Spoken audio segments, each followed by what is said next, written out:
Thank you for joining us. Sir, सबसे पहले तो यही बताइए कि बाजार इतना टूटे क्यों? नेहा जी और पूजा जी, आप दोनों को नमस्कार। मेरे अनुपस्थित होने का फायदा आप गुड आफ्टरनून करके उठा रही है, लेकिन आज के आफ्टरनून में कुछ भी अच्छा है नहीं। बिल्कुल। एक्सेप्ट कि हाँ, एक मौका जरूर बाजार ने दिया था दिन के दौरान सुबह सुबह ऊपर में बेचने का, शायद वही अच्छा था। उसके अलावा तो सब कुछ खराब है। जोर से गिरे हैं। इसके कुछ कारण हैं।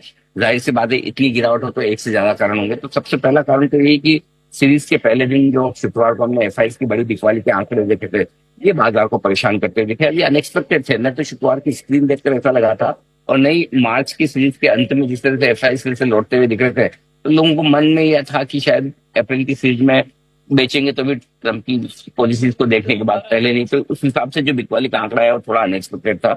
नंबर दो, मार्च सीरीज के अंत में थोड़ा शॉर्ट कवरिंग का सारा मिला था, इस वजह से भी बाजार गिरने से इनकार कर रहे थे। लेकिन अब अप्रैल सीरीज में शॉर्ट तो रहे नहीं, क्योंकि आपकी सीरीज खत्म हो चुकी है।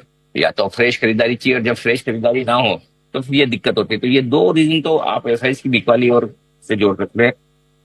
इसके अलावा पिछले 2 दिनों में अमेरिका में भारी उतार चढ़ाव के बीच कमजोरी होती हुई दिख रही है। ये एक और बड़ा कारण है जिससे भी भारतीय बाजार थोड़े से डरे हुए तो हैं।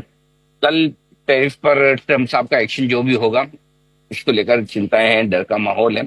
और आखिर में खरीदारी करने वाले ट्रेडर्स भी अभी इंतजार करें कि चलिए एक बार वेट एंड वॉच वाली सिचुएशन में रहें, क्योंकि 1900 पॉइंट की एक तरफा तेजी होने के बाद जिन्होंने तेजी की पोजीशन बनाई वो प्रॉफिट बुक करना चाहते हैं। और जाहिर सी बात है कि नए जो भी खरीदारी के मूड में है वो इस बात का इंतजार करें कि एक बार टेरिफ को लेकर सिचुएशन साफ हो जाए, फिर देखेंगे। तो ये 5 कारण है जिनकी वजह से आज गिरावट थोड़ी तेज होती है। बिल्कुल, ये तो थे गिरावट की वजह। लेकिन अनिल साहब, हम देख रहे हैं कि निफ्टी 23,200 के नीचे है, बैंक निफ्टी भी 51,000 के नीचे इस वक्त कारोबार कर रहा है। तो किन लेवल्स के नीचे क्लोजिंग होने पर अब खतरा और बढ़ जाएगा? लगभग ये लेवल जिनके नीचे खतरा बढ़ता है, तो 23,200 23,175 निफ्टी का लेवल है। इसके नीचे बंद होने पर आपको कमजोरी और बढ़ती हुई नजर आएगी। बैंक निफ्टी के लिए 50,600 का बहुत इंपॉर्टेंट लेवल है। उसके नीचे बंद होने पर ये समझिए कमजोरी और बढ़ेगी। वैसे तो 23,400 के नीचे से ही आप कमजोर होना शुरू कर देते हैं, क्योंकि आप शुक्रवार के लोड को तोड़ेंगे। और बैंक निफ्टी के लिए 51,000 के नीचे आते ही वो लो तो आप तोड़ चुके हैं, तो इफेक्टिवली उनके नीचे भी खराब ही है। लेकिन ये 2 लेवल अगर इसके नीचे खराब होते हैं, खराब बंद होते हैं, तो फिर इसके नीचे आपको तेजी की ट्रेडिंग की जो पोजीशन है वो आपको खत्म कर लेनी चाहिए। ये बिल्कुल साफ है। अब अगर इंटरडे में रिकवरी मिले तो क्या करना है, जैसा कि एक सुबह मिली थी।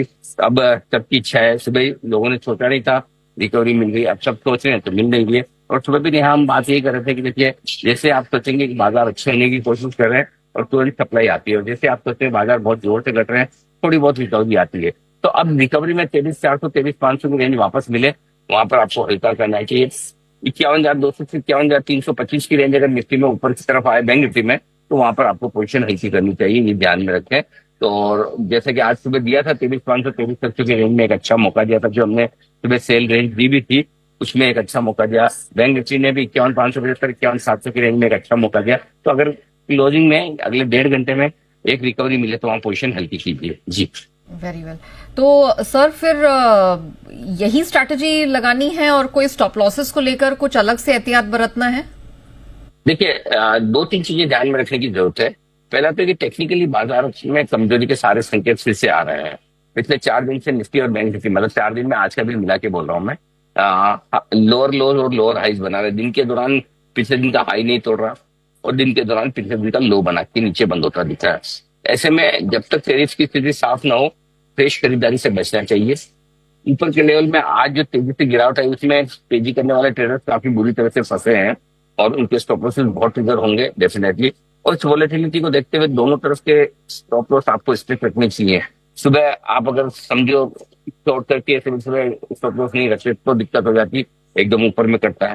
ऊपर में खरीद के अगर आप स्टॉप लॉस नहीं रखते तो एकदम बॉटम पर। तो इसलिए ये बहुत मुश्किल काम है, लेकिन अगर करना चाहें तो फिर यही करना है। दूसरा ये कि वोलेटिलिटी को देखते हुए आप स्टॉप लॉस तो रखें, बेहतर ये कि ट्रेड ना करें। अगर ना करें तो बेहतर, और फिर भी किसी को करना ही है तो ये मार्केट है जिसमें ओवरनाइट पोजीशन आपको नहीं के बराबर रखनी चाहिए। ना रखें तो बेहतर, सावधानी रखें, कम से कम पार्टिसिपेशन रखें, वो आपके लिए बेहतर रहेगा। Alright, thank you so much sir, जुड़ने के लिए, बताने के लिए कि एग्जैक्टली क्या करने की जरूरत है। तो बेहतर तो यही होगा, जैसे सर कह रहे, ट्रेड ना करें, लेकिन आप फिर भी करना चाहते हैं तो ओवरनाइट पोजीशन आप बिल्कुल ना रखें, और बिना स्टॉप लॉसेस के तो इस मार्केट में काम करना नहीं है।